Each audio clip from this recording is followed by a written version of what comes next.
No one in the quiet neighborhood expected what would happen that morning. And no one imagined that forcing a 98-year-old man out of his home would backfire within hours. This story isn't just about rules, it's about power, regret, and a truth that changed everything overnight. Arthur Whitman had lived in his small, peaceful house for over 40 years. The walls held memories, the garden carried his late wife's touch, and every corner whispered stories of a life well lived. At 98, he moved slowly, but his mind was sharp and his heart steady. Neighbors respected him, waved kindly, and often helped with groceries or yard work, but everything changed when a new HOA board took control. They came in with strict rules, cold letters, and zero patience. They didn't see Arthur as a person, they saw him as a violation. His home, they claimed, didn't meet updated standards. His mailbox was outdated. His paint slightly faded. His lawn not perfectly trimmed. At first, Arthur tried to comply. He asked for time. He explained his age. He showed effort. But the notices kept coming, each one more aggressive than the last. Fines stacked up quickly, numbers he couldn't even process anymore. Then one morning, a final notice arrived. It was short. Cold. Final: vacate the property immediately due to non-compliance. Arthur sat quietly after reading it. His hands trembled slightly. Not from fear, but from disbelief. This was his home. His life, and yet, by evening, strangers would be standing at his door. What they didn't know was that they had just made the biggest mistake of their lives. The next morning arrived too quickly, carrying a silence that felt heavier than usual. Arthur sat by the window, holding a cup of tea that had long gone cold. Outside, everything looked normal, birds chirping, sunlight touching the grass, but inside, something was breaking. At exactly 9 a.m., a black SUV pulled up in front of his house. Two HOA representatives stepped out, followed by a security officer. They walked with purpose, like this was just another routine task. To them, it was paperwork. To Arthur, it was everything. A knock echoed through the house. Arthur took a slow breath and made his way to the door. When he opened it, the woman in charge barely smiled. She held a clipboard and spoke in a tone that felt rehearsed. "Mr. Whitman, you were given notice. We're here to enforce the order." Arthur looked at her, calm but tired. "This is my home," he said softly. She didn't respond emotionally. "You are in violation of multiple HOA policies. You've been given sufficient time." Sufficient time. The word stung more than anything else. Within minutes, they began documenting the property. The security officer stepped inside briefly, scanning the space as if it were already abandoned. Arthur stood there, watching strangers walk through his memories. Neighbors began to gather at a distance, whispering, confused. Some wanted to step in, but the authority of uniforms and paperwork kept them frozen. Then came the moment no one expected. Arthur quietly picked up a small, old phone from the table and made a call. His voice was calm, steady, almost too calm. "Tell them it's time." He hung up without another word, and suddenly, everything was about to change. The HOA representatives continued their process, unaware that something far bigger had just been set in motion.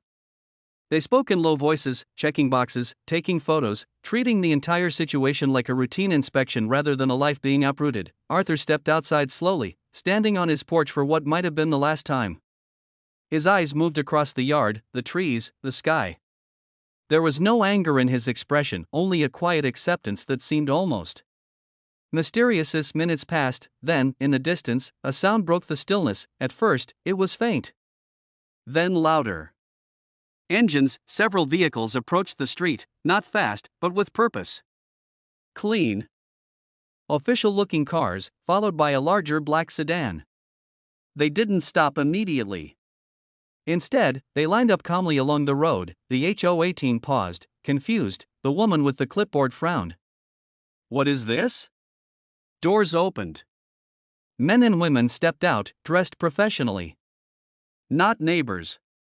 Not security, authority. One of them walked forward confidently, holding a folder. "Are you the HOA enforcement team?" he asked. The tone was polite but firm. The woman nodded, slightly defensive now. "Yes." "And you are?" The man didn't answer right away. Instead, he looked past her, directly at Arthur. And in that moment, his expression softened with respect, then he turned back. "We're here regarding Mr. Whitman's property." Something shifted in the air. The confidence the HOA carried just minutes ago began to fade, because they still didn't know. They weren't removing a helpless old man, they were interfering with someone far more important than they could imagine. The street grew quiet as tension replaced confusion. Neighbors watched from a distance, sensing that something unusual was unfolding. The confident posture of the HOA team began to crack as the new arrivals took control of the situation without raising their voices. The man holding the folder stepped closer and opened it carefully. "Before you proceed any further," he said, "you should review this documentation." The HOA representative hesitated, then took the folder. Her eyes scanned the pages quickly at first. Then slower. Her expression changed. Not dramatically, but enough for everyone to notice. "What is this?" she asked, her voice slightly less steady now. "It's a record of ownership and protected status." The man replied, "Mr. Whitman's property falls under a special classification you seem to have overlooked." Arthur remained silent, watching. The security officer shifted uncomfortably. The clipboard in the woman's hand lowered just a little. "This doesn't make sense," she muttered. "We followed standard procedure." The man nodded calmly. "That may be the issue." Another official stepped forward, adding, "This property cannot be enforced under standard HOA regulations due to its historical designation and prior agreements." A murmur spread among the onlookers. The HOA team exchanged glances. For the first time, uncertainty replaced authority. Arthur finally spoke, his voice gentle but clear. "I tried to tell you. This home isn't just mine." Silence followed, because now, the truth was beginning to surface, and the people who thought they had power were realizing they never had it to begin with. The tension in the air thickened as the truth unfolded piece by piece. The HOA team stood frozen, no longer in control, no longer certain. What had started as a routine enforcement had quietly turned into something far beyond their authority. The woman flipped through the documents again, slower this time. Every page seemed to contradict everything they believed they were enforcing. "This property," she whispered, "it's protected?" The official nodded. "Not only protected, but recognized under a special exemption agreement signed decades ago." Arthur watched calmly, his posture unchanged. Another official stepped forward, addressing the group more clearly. "Mr. Whitman's land predates the HOA itself. His rights were preserved when the development was approved. That means no fines, no enforcement, and certainly no eviction." A wave of realization hit the crowd. Neighbors began whispering louder now, some shaking their heads in disbelief. The security officer took a step back. The clipboard slipped slightly in the woman's grip. "But we sent notices. We followed procedures." She tried to explain, "And those procedures," the official interrupted gently, "do not apply here." Arthur took a slow breath. Not out of relief, but quiet validation. He had never raised his voice, never fought aggressively. He had simply waited, because he knew something they didn't, and now they were standing in front of it. The truth, and there was no undoing what they had already done. The shift was undeniable now.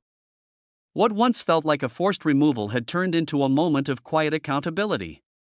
The HOA representatives no longer looked authoritative, they looked uncertain, almost overwhelmed by the situation they had created. The lead official closed the folder and spoke calmly, but firmly.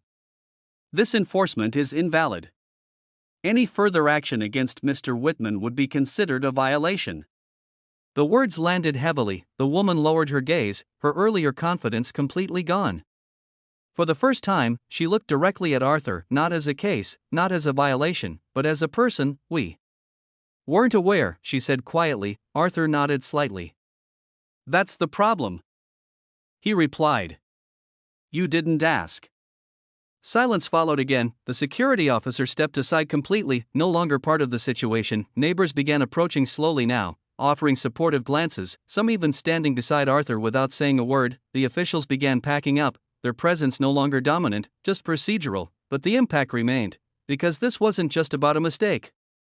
It was about how easily someone's life could be disrupted when power is used without understanding. Arthur looked around his home once more, but this time, there was no fear of losing it, only a quiet sense of something restored, and for the HOA. This moment would not be forgotten. The vehicles slowly pulled away, taking with them the tension that had filled the street just hours earlier. What remained was silence, but not the heavy kind from before. This silence carried relief, reflection, and something deeper. Arthur stood in front of his home, exactly where he had been that morning. But everything had changed. Neighbors gathered around him now, offering smiles, kind words, and quiet support. Some apologized on behalf of what had happened, even though it wasn't their fault. Arthur simply nodded, grateful but calm. Inside the house, nothing had been touched. Nothing taken. His life remained exactly where it belonged. The HOA representatives left without another word. Their authority replaced by a lesson they would never forget, because they hadn't just targeted a homeowner, they had underestimated a legacy. Arthur walked back inside slowly, closing the door behind him. The same door they had tried to take away from him, and as the sunlight filled the room once more, one truth stood clear: respect matters, understanding matters, and sometimes the quietest people carry the strongest foundations, and that was the final twist in this unbelievable HOA story. If you love the drama, don't forget to like, subscribe, and drop a comment sharing your thoughts. It really helps this channel grow.